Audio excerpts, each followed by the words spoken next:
میں تشریف لائے تو بہت سارے لوگ آئے. یہ جو یہود کے بہت بڑے عالم تھے انہوں نے کہا میں جا کر دیکھوں کہ جو کچھ میں نے پڑھا ہے وہی ہے،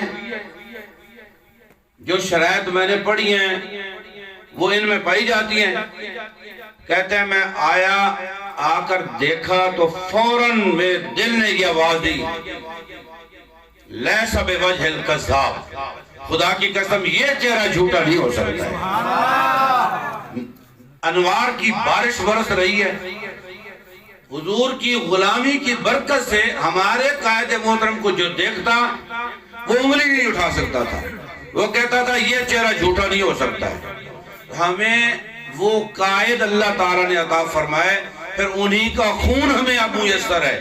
ان کے صاحبزادے جو جرت بھی وہی رکھتے ہیں، استقامت بھی وہی رکھتے ہیں، غیرت بھی وہی رکھتے ہیں، اور حضور کی عزت پر کٹ مرنے کا جذبہ بھی رکھتے ہیں. میں ایک بات قبلہ امیر المجاہدین کی کروں گا. ایک دفعہ امیر المجاہدین رحمت اللہ تعالی علیہ کے ساتھ میں حاضر تھا، جہلم سے واپس جا رہے تھے لاہور کی طرف. ایک بس میں سفر کر رہے تھے، اپنی گاڑی نہیں تھی. یہ بہت پہلے کی بات ہے جب آپ ٹھیک تھے، چلتے پھرتے تھے، آپ کا ایکسیڈنٹ نہیں ہوا تھا. تو راستے میں بس والے نا فلم لگا دی.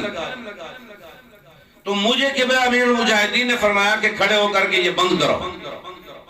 میں کھڑا ہوا، میں نے زوردار آواز سے اس کو کہا اس کو بند کرو. اس نے دیکھا بھی پگڑی بھی بڑی ہے، بندہ بھی بڑا ہے، جلدی سے بند کر دیا. اس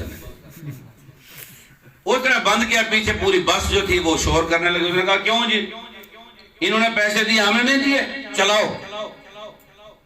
اور کچھ نے کہا ان مولویوں کو پتہ نہیں تھا یہاں پہ فلم لگی ہوئی ہے، نہ بیٹھتے. تو قبلہ امیر المجاہدین نے یوں چہرہ کیا، آپ نے فرمایا پتہ تھا، لیکن یہ بھی پتہ تھا بس میں حضور کے غلام بیٹھے ہوں گے، جب حضور کی بات سنیں گے تو شرم کر جائیں گے. اب وہ بالکل آدھی سے زیادہ بس جو تھی وہ تو بالکل خاموش ہو گئی، انہوں نے بات ہی نہیں کی. سب سے آخر کی سیٹ میں 5-6 بندے بیٹھے تھے جو ٹھیک ٹھاک مشٹنڈے اور لوفر قسم کے لوگ، بازاری لوگ. انہوں نے کہا ڈرائیور چلا بس، اس کو ویڈیو چلاؤ. انہوں نے کہا بھئی مولویوں سے پوچھ لو. انہوں نے کہا کیوں، مولویوں نے کرایہ دیا، ہم نے نہیں دیا. تو ویڈیو چلا، فلم چلا. انہوں نے کہا میں نے نہیں چلانی.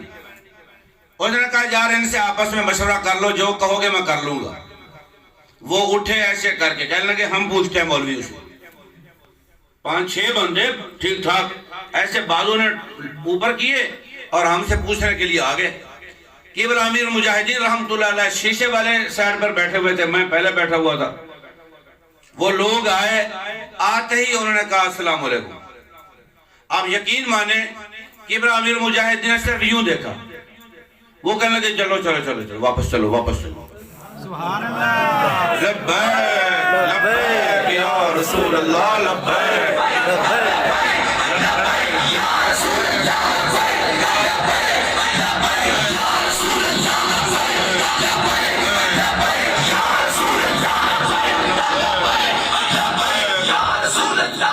انہوں نے بات ہی نہیں کی، چہرہ دیکھا، وہ سمجھ گئے یار یہ اللہ کے ولی ہیں، یہ وہ آدمی نہیں ہے جو ویسے کسی نے بات کر دی ہو. وہ چپکے سے چلے گئے، بات ہی نہیں کی، چپ کر کے اپنی جگہ پہ بیٹھ گئے. سبحان اللہ. تھوڑی دیر آگے بس رکی ایک اسٹیشن پر. تو قبلہ امیر المجاہدین نے مجھے فرمایا بھی چلو نیچے چلتا ہے، تازہ وضو کر کے آتے ہیں. آپ ہمیشہ وضو میں رہتے تھے، سبحان اللہ. ہمیشہ وضو میں رہتے تھے. وہ نماز کا ٹائم ہو نہ ہو آپ وضو میں ہوتے. وضو فرمانا گیا. اس وقت آپ نے مجھے ایک بات کی، میری تربیت کی. فرمانے لگے اگر ہم چھپ کر کے فلمیں دیکھتے ہوتے اور یہاں لوگوں کے سامنے صوفی بننے کی وجہ سے بند کراتے، آج ہمیں چھتر پڑتے، لوگ ہمیں جوتے مارتے. کیونکہ ہم چھپ کر کے نہیں دیکھتے تھے، یہاں اللہ نے ہماری مدد کی ہے. سبحان اللہ. فرمایا جو آدمی چھپ کر کے برائی سے بچے، مشکل وقت میں اللہ اس کی مدد کرتا ہے. سبحان اللہ. ایک واقعہ بیان کیا. فرمایا حضرت پیر سید جماعت علی شاہ صاحب